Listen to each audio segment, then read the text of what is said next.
Someone asked for Solene the following morning. Julian arrived at the office with a different purpose.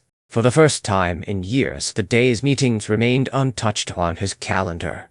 3 acquisition proposals, a strategy session, an interview with a financial magazine. He canceled them all. His assistant looked genuinely alarmed. "Are you feeling all right, sir?" Julian smiled faintly. "I've spent 18 years chasing opportunities." He buttoned his jacket. "I think it's time I started chasing answers." The building had only just begun to wake. Sunlight spilled across the marble lobby in long golden streaks, reflecting softly against polished stone that still carried the quiet of early morning. Solene was already working. She greeted the receptionist with her usual warmth before quietly replacing fresh flowers beneath the company logo. Nothing about her suggested she knew she had become the subject of someone else's investigation. Julian considered walking over. Instead, he stopped himself. The letter had changed the way he saw her. That didn't give him the right to intrude into a past she hadn't chosen to share. Some truths deserved permission before they were discussed. He turned toward human resources instead. Elaine Foster was already waiting. "I've been making calls," she said before he had the chance to ask. Julian closed the office door behind him, and she handed him a slim folder. 3 companies contacted us during the last month asking whether Solene still worked here. Julian opened it. The first 2 requests appeared ordinary enough. Employment verification, reference inquiries. Nothing unusual. The third was different. There was no company logo, no official letterhead. Only a single business card clipped to a brief note. Victor Kane, Corporate Risk Consultant. No company name. No address. Only a telephone number. Julian frowned. "Have you heard of him?" Elaine nodded slowly. "I wish I hadn't." She walked toward the window overlooking the city. "Before human resources, I worked in compliance." Julian waited. Victor Kane had a reputation for he never investigated ordinary fraud. She turned back toward him. "He specialized in finding people." Julian looked down at the card again. "Missing persons, witnesses." The room became noticeably quieter. Elaine continued. "When large financial crimes crossed international borders, companies occasionally hired investigators to locate former employees before regulators did." Julian's expression hardened. "You think someone is trying to find Solene?" "I think someone already has." Neither of them spoke for several seconds.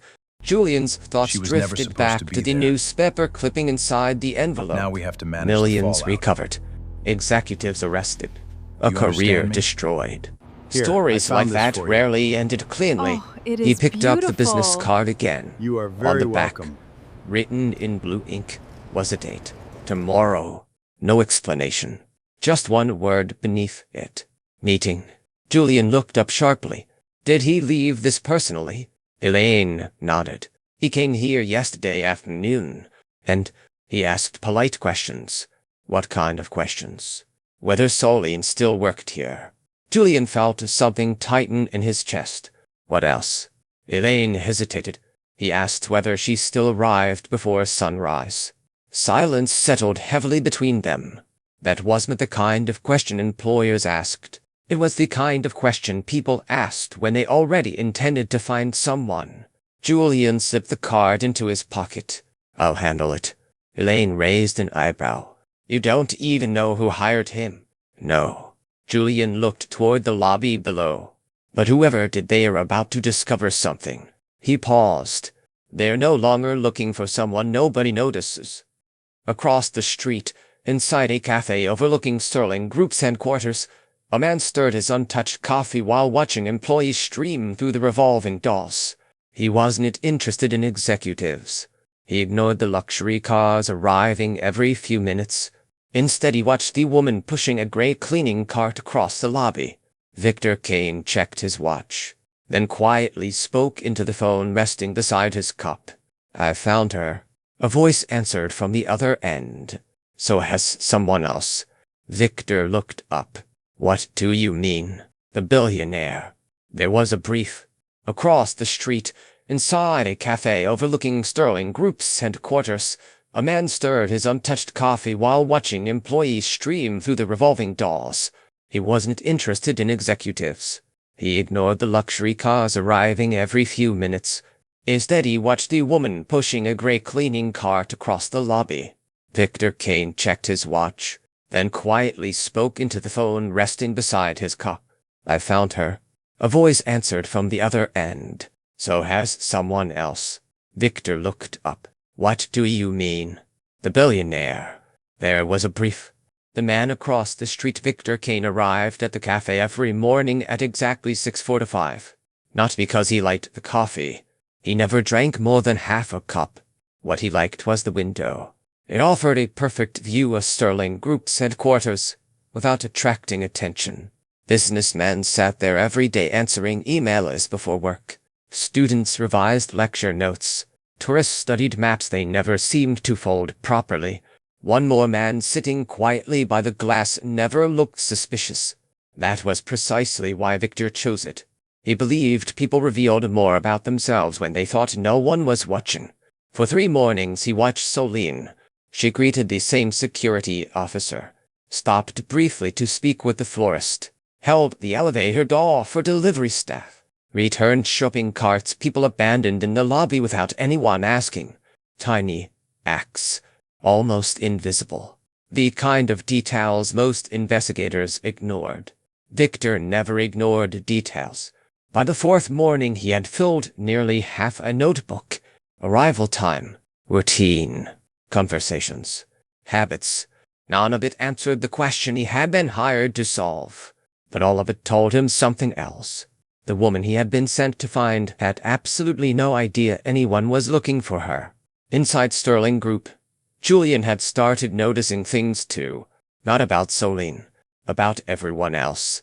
Employees smiled when she walked past. The maintenance supervisor trusted her judgment without hesitation.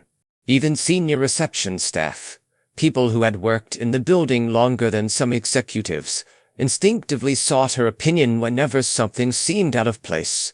Respect like that couldn't be manufactured. It had to be earned.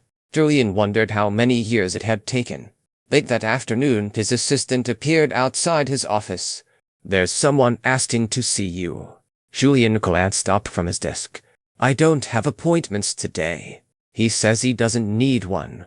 She placed a business card on the polished walnut surface. "Victor Kane." Julian looked at it for several seconds before quietly standing. "Send him in." The man who entered looked nothing like Julian expected. No expensive tailored suit. No intimidating presence. Just a charcoal gray jacket, neatly pressed trousers, and the calm confidence of someone who never needed to raise his voice. "Mr. Sterling." "Mr. Kane." They shook hands. Victor's grip was firm, measured, almost clinical. "I appreciate you seeing me. You've been asking about one of my employees." Victor smiled politely. "I've been asking about someone who used to be much more than that." Julian said nothing. Silence had become one of his favorite negotiating tools. People uncomfortable with it usually volunteered more information than they intended. Victor was not one of those people. Instead, he reached into his briefcase and removed a thin black folder. "I imagine you've recently learned about Solene's previous career." Julian didn't react. Victor nodded almost imperceptibly. "I'll take that as a yes." He slid the folder across the desk. "You should read this." Julian opened it. Inside was a single photograph. It showed Solene standing outside a courthouse 6 years earlier. She wasn't alone. Standing beside her was a man in handcuffs, surrounded by federal investigators. Julian recognized the face immediately. Leonard Graves, former chairman of Ardent Capital, one of the largest financial fraud cases in the country. The man had disappeared shortly after being released on bail. His whereabouts had remained unknown ever since. Julian looked up. "What does this have to do with Solene?" Victor folded his hands. "Everything." He spoke without drama. "Leonard Graves has been found." The words hung quietly between them. Julian felt the room become noticeably colder. Victor continued. He was arrested 48 hours ago, and he isn't talking to investigators. Julian waited. Victor's eyes never left his, except about one thing. A pause. He keeps asking for Solene. For the first time since Victor entered the room, Julian allowed a genuine surprise to cross his face. Why? We don't know. Victor answered honestly. He refuses to speak until he sees her. Julian leaned back slowly. So you came here hoping I'd tell you where she is? Victor smiled. I already know where she is. Julian's expression hardened. Then why are you here? Victor looked toward the floor-to-ceiling windows overlooking the city. Because whoever hired me, he turned back, isn't the only person trying to reach her.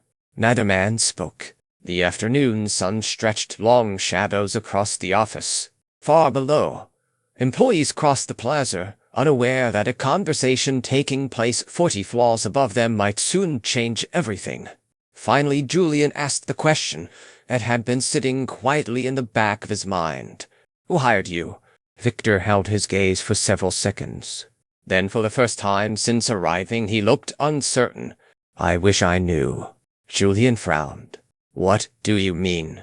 Victor stood. I was hired through an intermediary. No names. No company. Half the payment arrived before I accepted the assignment. And the other half? Victor picked up his briefcase. It arrives, he paused at the office door. Only after I bring Solene to them. He reached for the handle, then stopped. Mr. Sterling. Julian looked up. If I were you, Victor's voice became unusually serious. I wouldn't let her leave this building alone. The door closed quietly behind him. Julian remained standing beside his desk, staring at the empty doorway. Down in the lobby, Solene laughed softly as the florist handed her a single white lily that hadn't been ordered. She thanked him with the same warm smile she offered everyone. She had no idea that somewhere beyond the revolving doors 2 different groups were now searching for her, and neither of them had explained why. Kindly like, comment and subscribe to our page for more beautiful love story just as this.